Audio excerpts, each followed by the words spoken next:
मेरे भाइयों बहनों, माताओं और बहनों, साथियों,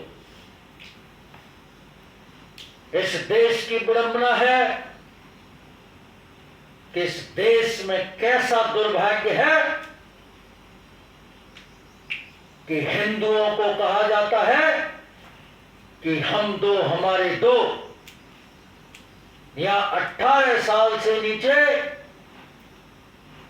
लड़की की शादी करना अपराध माना जाता है और 21 साल से नीचे लड़के की शादी को अपराध माना जाता है। साथियों, ये कैसे देश का दुर्भाग्य है। हमारे मुसलमान भाई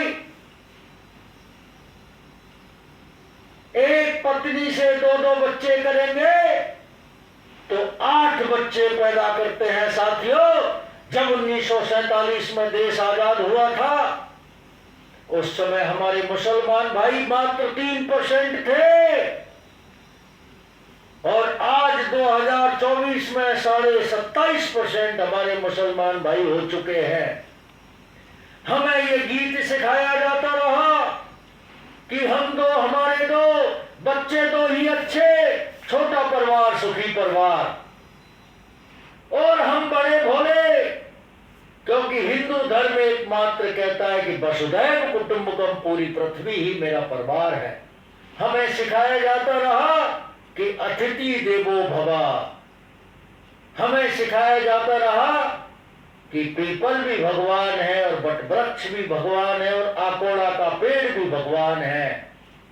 लेकिन साथियों, हमें एक शादी के बाद जब दूसरी शादी करते हैं तो जेल भेज दिया जाता है या हमारे ऊपर दहेज हिंसा का केस लगा दिया जाता है। हम 3 तलाक कहकर के संबंध विच्छेद नहीं कर सकते, लेकिन हमारे मुसलमान भाई 3 तालियां बजाते हैं, तलाक तलाक तलाक। ये कैसा कानून है महिला के साथ। साथियों, आज मैं इस मंच के माध्यम से आपको कहना चाहता हूं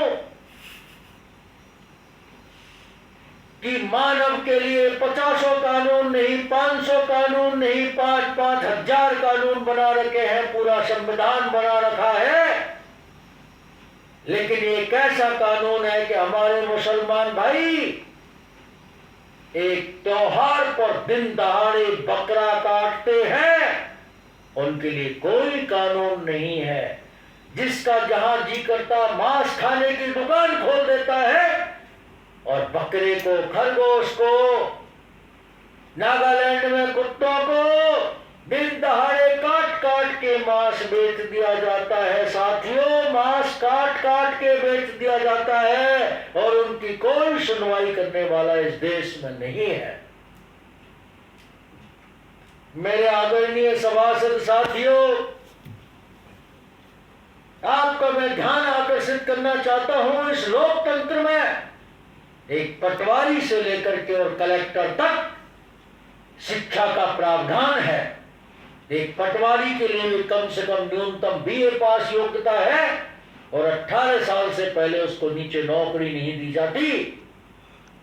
और जब कोई कलेक्टर भी 60 साल का हो जाता है तो उसे घर भेज दिया जाता है कि अब आप सेवा करने के योग्य नहीं हो। पटवारी से लेकर के कलेक्टर तक बिना परीक्षा लिए उनको नौकरी नहीं दी जाती। लेकिन इस देश की विडंबना देखिए साथियों, यहाँ एक अनपढ़ आदमी भी प्रधानमंत्री बन जाता है, मुख्यमंत्री बन जाता है और आईएएस आईपीएस पर हुकूमत करता है। और इतना ही नहीं साथियों, नेता के रिटायरमेंट की कोई उम्र नहीं है, कब्र में पैर जा रहे हैं और 85 साल का व्यक्ति देश पर शासन कर रहा है। साथियों, उसकी राम राम करने का वक्त है, बिस्तर पर सोने का वक्त है, लेकिन उसको भी गद्दी चाहिए। युवाओं का अधिकार छीन लिया। साथियों, क्या युवाओं के पास इस देश में ताकत नहीं है? इस तरह से युवाओं के साथ न्याय किया जाता है, उन्हें चुनाव का टिकट तक नहीं दिया जाता, उन्हें अवसर नहीं दिया जाता। तो सम्मानित साथियों, इस देश की राजनीति में सुधार कैसे होगा? इसलिए इस लोकतंत्र में नेता के लिए परीक्षा होनी चाहिए, रिटायरमेंट की उम्र तय होनी चाहिए, और यहां तक कि नेता जो भी राजनीति में आएगा उसे पूरी तरह से परीक्षा पास करनी चाहिए, तब जाकर के उसे राजनीति में उतरना चाहिए। मैं जानता हूं मेरे वक्तव्य से आप ताली नहीं बजाएंगे, क्योंकि मैं बहुत गहरी बात कर रहा हूं, आप ध्यानपूर्वक सुन रहे हैं।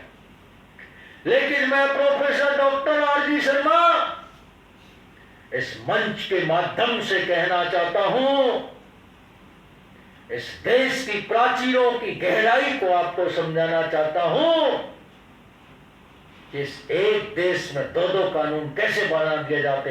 एक वक्त था साथियों, एक वक्त था कि जब यहां सती प्रथा होती थी, पति मरता था तो उसके साथ पत्नी को जिंदा जला दिया जाता था। साथियों, जिंदा जला दिया जाता था।